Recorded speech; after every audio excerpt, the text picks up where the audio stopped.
ये हमारा क्वेश्चन है 2000, ये पूछा गया है 2014 में पूछा गया है ये क्वेश्चन। इसमें बोला क्या है कि the system of linear equation non homogeneous है। ये जैसा कि आपको दिख रहा होगा नॉन होमोजीनियस सिस्टम है लीनियर इक्वेशन का, तो non homogeneous system of linear equation है। तो इसमें बोला क्या है कि इसको अपन को इसमें से किस ऑप्शन के लिए क्या होगा, कंसिस्टेंट होगा, ये पूछ रहा है। कंसिस्टेंट मतलब सॉल्यूशन क्या करेगा, इसका एग्जिस्ट करेगा। तो चूँकि यहाँ पर क्या है कि आप यहाँ पर ऑगमेंटेड मैट्रिक्स बना सकते हैं, augmented matrix A augmented B. तो इसका कुछ कंडीशन होता है, कंसिस्टेंट तभी होता है जब रैंक ए का और रैंक ए बराबर होना चाहिए rank of A augmented B. ये दोनों का रैंक क्या होना चाहिए, बराबर हो चाहिए, जब तब यह सिस्टम जो हमारा होगा वो क्या होगा, कंसिस्टेंट होगा। तो इतना तो जान गया कि कंसिस्टेंट होता कब है। तो अब हम यहाँ पर क्या करेंगे, ऑगमेंटेड मैट्रिक्स बनाएंगे, सिंपल है भाई। और जब ऑगमेंटेड मैट्रिक्स बना करके इसको रिड्यूस करेंगे और लास्ट में क्या करेंगे, ऑप्शन वाइज चेक कर लेंगे कि कौन कंसिस्टेंट आ रहा है, उस हिसाब से या MCQ क्वेश्चन हिसाब से बन जाएगा। सबसे पहले ऑगमेंटेड मैट्रिक्स बनाते हैं। यहाँ पर क्या है, x - 2y + 2z है, 1 - 1 2 और b1। उसके बाद है 1 2 - 1 b2। उसके बाद है 0 2 - 2 b3। ये हमारा ऑगमेंटेड मैट्रिक्स बन चुका है। इसको रिड्यूस करते हैं, सिंपल है। 1 - 1 2 हो गया, 0 हो जाएगा, 2 माइनस 1 है 3 हो जाएगा, -1 - 2 -3 हो जाएगा, 0 - 1 -1 हो जाएगा। सो इसको लिखना तो सही नहीं है, इसको 0 लिख देते हैं। देखते हैं इसी से प्रयास करेंगे करने का, तो इसको छोड़ देते हैं 2 - 2, क्योंकि यहाँ पर इस पोजीशन पर फिर आ जाएगा कुछ तो गड़बड़ हो जाएगा। सॉरी -2 है ना। यहाँ पर हम क्या किए हैं, इसमें से इसको घटाए हैं, तो b1 वैसे ही रह जाएगा, b2 को चेंज किए b2 - b1 और b3 वैसे ही रह जाएगा।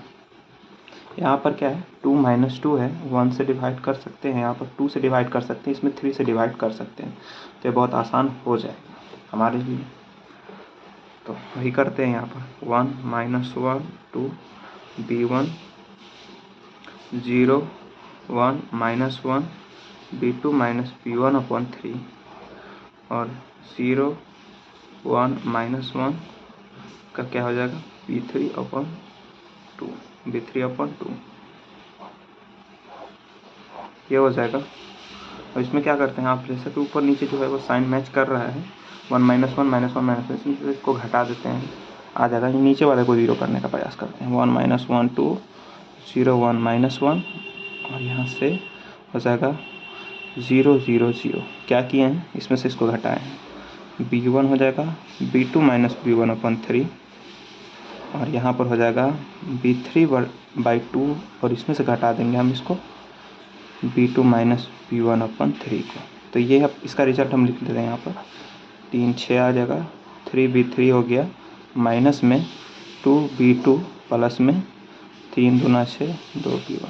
सही है, साइन चेंज होगा यहाँ पर, तो यहाँ पर हो गया 2b2 और प्लस 2b1 ये है। अब इसके अकॉर्डिंग हम ऑप्शन चेक करते हैं और यहाँ पर डाल करके यहाँ पर कंसिस्टेंट होगा कि नहीं चेक कर लेते हैं। जैसे यहाँ पर मैट्रिक्स का रैंक दिख रहा होगा, यहाँ पर 2 है, तो ऑगमेंटेड मैट्रिक्स जो बनेगा उसका भी 2 होना चाहिए। अगर ऐसा नहीं होता है तो ये हमारा कंसिस्टेंट नहीं होगा।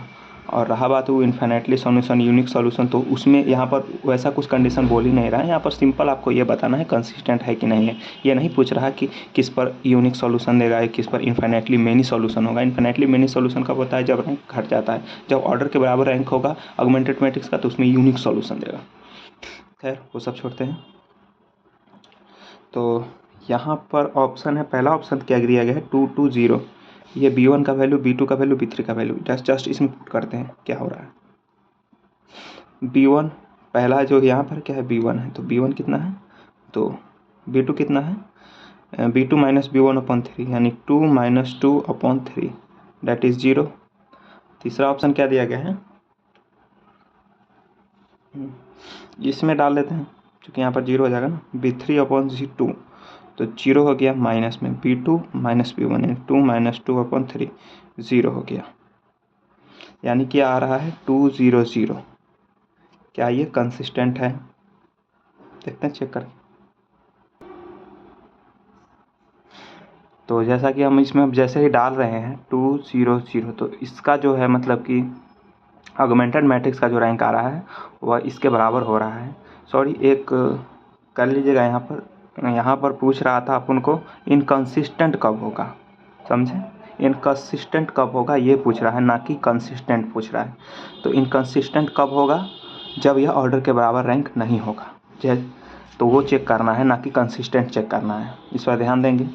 तो पहला जब हम ऑप्शन चेक किए, इसमें आया 2 0 0, जैसे ही हम यहाँ पर डाल रहे हैं 2 0 0, यह कंसिस्टेंट हो रहा है। दिख रहा होगा कि ए ऑगमेंटेड बी, यानी कि पूरा का जो रैंक है इसमें 2 नॉन जीरो है, यानी 2 रैंक आ रहा है, ए का भी रैंक 2 आ रहा है, यानी कंसिस्टेंट है।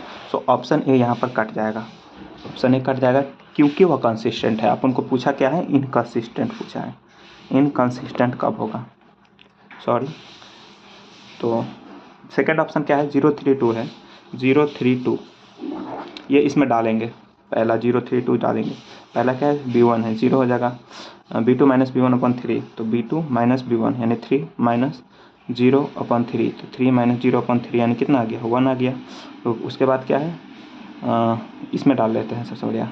तो 3B3 है, तो 3 इंटू यहाँ पर हो जाएगा B3, तो 3 इंटू 2 यानी कितना आ गया? 6 माइनस में 2B2, 2 अब B2 का वैल्यू 6 है तो 6 हो जाएगा। यहाँ पर B2 का वैल्यू 3 है तो 3 दूना 6, अब प्लस में 2B1 है तो 0 हो गया, बटा 6 हो गया, यानी ये भी 0 हो गया।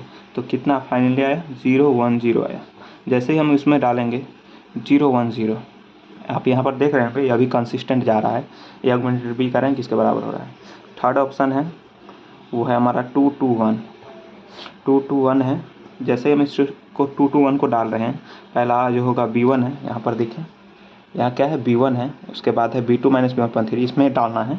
तो B1 है यानी 2 हो गया, B2 माइनस B1/3 तो 0 हो गया, और उसके बाद है क्या है? B3/2 यानी 1/2, डायरेक्ट इसमें डाल लेते हैं।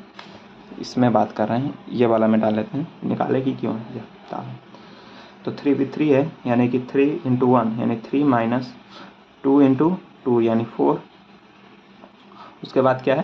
प्लस में 2 इंटू B1 यानी 2 इंटू 2 यानी 4/6, यह गया, बचा क्या? 3/6, 3 दूना 6, 1/2। तो क्या आ रहा है ऑप्शन? 2 0 1/2 हो गया हमारा कांड। कैसे हुआ देखो भाई, डालते हैं 2 0 1/2। जब ए ऑगमेंटेड बी का रैंक देख रहे होगे तो यहाँ पर 3 नॉन जीरो कॉलम में, सॉरी 3 नॉन जीरो रोज मिल रहा है। डैट मीन्स कि ए ऑगमेंटेड बी का जो रैंक है वो हमारा आ रहा है कितना? 3 आ रहा है, और जबकि ए का जो रैंक है वो कितना है? 2 है। दोनों इक्वल है? नहीं है ना, तो ये हमारा इनकंसिस्टेंट हो गया। किस पर इनकंसिस्टेंट हुआ? 2 2 1 पे। दैट्स द आंसर, ये हमारा आंसर है। क्योंकि यह MCQ क्वेश्चन है, सो एक जब आंसर मिल गया तो क्या चेक करें, इसमें भी कंसिस्टेंट ही आएगा, ये भी ऑप्शन। सो ये आंसर हो जाएगा।